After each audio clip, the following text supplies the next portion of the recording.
Estamos iniciando mais um programa Evidências, um programa em busca de fatos que comprovem a veracidade da Bíblia Sagrada. Lembro a você que quer aprender mais a respeito da Bíblia Sagrada? Estamos oferecendo um curso bíblico inteiramente grátis.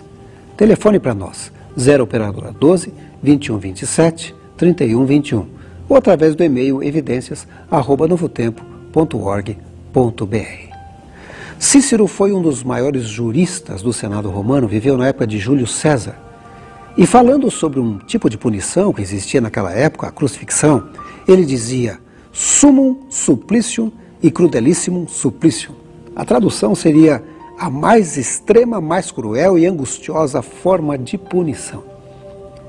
Professor Rodrigo Silva, arqueólogo, especialista em arqueologia pela Universidade Hebraica de Jerusalém, professor no Centro Universitário Adventista, UNASP Campus 2, vai falar um pouquinho sobre a crucifixão de Jesus Cristo.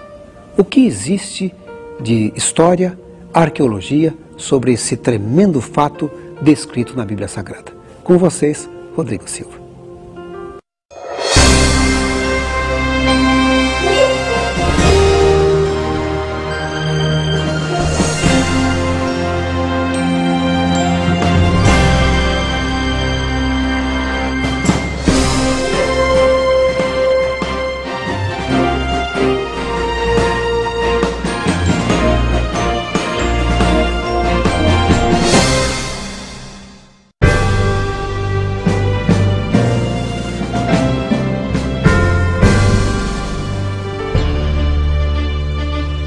A história humana, com todas as suas vicissitudes, suas idas e vindas, está repleta de episódios e acontecimentos que marcaram época, mudando drasticamente os rumos da humanidade.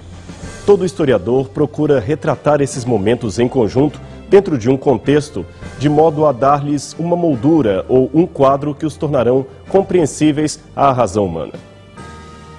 Mas apesar de todos os avanços da historiografia moderna, devemos admitir que os historiadores falaram à razão, mas foram os artistas que retrataram a mesma história, dando-lhe uma dimensão romântica, que também tem o seu lugar na alma humana.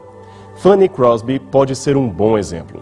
Cega desde praticamente o seu nascimento, em 1820, essa brilhante poetisa e compositora americana conseguiu colocar no papel uma visão da história de Cristo que muitos especialistas de olhos bem treinados não conseguiram fazer. A visão de um amigo, a quem ela conhecia muito bem. Um dos seus hinos prediletos que ela costumava tocar nas conferências dirigidas pelo evangelista Dwight Moody era o que expressava o seu profundo amor e respeito pelo significado da cruz. Meu Senhor, sou teu, tua voz ouvi, a chamar-me com amor, mais perto da tua cruz, leva-me, ó Senhor. A cruz de Cristo realmente tinha um significado muito importante, tanto para Fanny Crosby, quanto para milhões de cristãos espalhados ao redor do mundo. Do ponto de vista teológico, foi ali, na cruz do Calvário, que céu e terra se uniram. O pecado foi extirpado, a graça inaugurada. Na rude cruz, onde o Redentor vertia seu sangue por todos os homens e mulheres que viveriam neste mundo. Mas apesar de todo o fascínio que a cruz possa trazer hoje às pessoas de filosofia cristã, nem todos demonstram por ela aquele respeito típico dos mais piedosos. Além disso, é importante dizer que no passado a cruz não era nem de longe algo do qual um cidadão pudesse se sentir orgulhoso ou ter como emblema da sua fé. Não é por menos que Paulo, um dos maiores escritores cristãos de todos os tempos, declarou no primeiro século da era cristã que a cruz era uma completa e terrível insensatez para aqueles que viviam fora do círculo do cristianismo. Ele afirmou: certamente a palavra da cruz é loucura para os que se perdem, mas como na sabedoria de Deus o mundo não o conheceu por sua própria sabedoria, aprove a Deus salvar os que creem pela loucura da pregação. Porque tanto os judeus pedem sinais, como os gregos buscam sabedoria. Mas nós pregamos a Cristo crucificado, escândalo para os judeus, loucura para os gentios. Primeira carta aos Coríntios, capítulo 1, versos 19 e 21. Apenas para esclarecer, Os gentios que Paulo menciona são as etnias não judaicas que tinham contato com a mensagem cristã, especialmente os gregos e os romanos, que achavam uma completa loucura a mensagem da cruz. Mas por que a cruz causava tanto repúdio? No programa de hoje, vamos fazer uma viagem pelas páginas da história, procurando entender por que aquela imagem era tão dantesca às pessoas da época. Afinal, ali na cruz estava o próprio Filho de Deus. Sua atitude revelava o amor do Pai em enviá-lo como um redentor para toda a raça humana fadada à perdição eterna. Ele não necessitava passar por aquele sofrimento, mas o fez por amor de todos nós. Pai,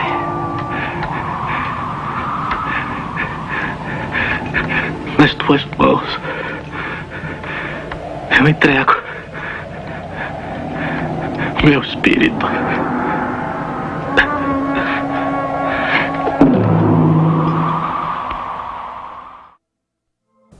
A crucifixão, ao que se sabe, era comumente praticada desde o 6º século a.C. até por volta do 4º século da era cristã, quando foi finalmente abolida por ordem de Constantino I, em 337 d.C. Os fenícios e gregos costumavam usá-la para a punição de políticos e militares. Já os persas e cartaginenses a usavam basicamente para punir altos oficiais e comandantes, bem como a líderes rebeldes. Os romanos, por sua vez, usavam a cruz, sobretudo, para punir as classes inferiores, isto é, escravos, criminosos violentos e possíveis guerrilheiros de províncias rebeldes. E foram os romanos, diga-se de passagem, que mais se especializaram nesta terrível forma de tortura física e mental chamada crucifixão. A cruz, na verdade, era um instrumento de persuasão bastante eficaz contra os rebeldes. Era um alerta aos que intentassem insurgir contra o governo. Por isso, apesar de ser uma condenação tão horrível, ela era realizada publicamente. As vítimas geralmente eram crucificadas nuas em locais de concorrência, como vias públicas, anfiteatros ou pequenas elevações naturais. Era de fato uma profunda forma de humilhação, agravada pelo detalhe de que a vítima não tinha, geralmente, direito legal a um sepultamento digno. O seu corpo era deixado ao ar livre para ser comido por animais selvagens ou aves de rapina. Algumas vezes, o corpo do condenado era literalmente jogado no lixo público, onde se decompunha ao lado de excrementos e restos de lixo urbano. Vejamos agora alguns depoimentos de antigos escritores romanos sobre o que significava a cruz nos dias do Império. Cícero, um dos maiores juristas do Senado que viveu nos dias de Júlio César, chamava a crucifixão de summum supplicium e crudelissimum supplicium, que traduzido seria a mais extrema e mais cruel, angustiosa forma de punição. Em 63 a.C., Rabírius, um senador romano, foi condenado à cruz. Cícero então saiu em sua defesa, argumentando que a simples menção da cruz era algo inadmissível aos ouvidos de um respeitado cidadão romano. Veja o que ele escreveu na ocasião. Oh, quão grave seria ser desgraçado publicamente por uma corte! Quão grave seria sofrer um castigo! Quão grave seria ser banido! Mesmo assim, ainda em meio a um desastre, gozaríamos certo grau de liberdade. Mesmo se formos condenados à morte, podemos morrer como homens livres. Mas a simples menção da palavra cruz deveria ser removida não apenas da pessoa de um cidadão romano, mas até mesmo de seus pensamentos, olhos e ouvidos. A simples menção dela é um desrespeito a qualquer cidadão romano ou homem livre. E ao que tudo indica, já antes do tempo de Cícero, as pessoas mais simples da sociedade costumavam usar a palavra latina crux, ou seja, cruz, como uma espécie de gíria ou xingamento vulgar para ofender um adversário ou extravasar uma raiva incontida.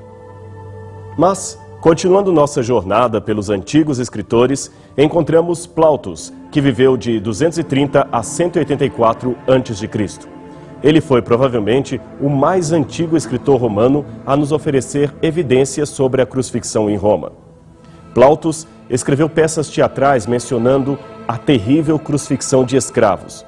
A famosa Confissão de Scheledraus, citada em Miles Gloriosus, uma peça escrita por ele em torno de 205 a.C., sugeriria a condenação em massa de escravos por morte de cruz.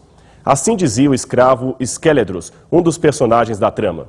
Eu sei que a cruz será a minha sepultura, pois lá estiveram meus ancestrais, meu pai, meu avô, meu bisavô, meu tataravô.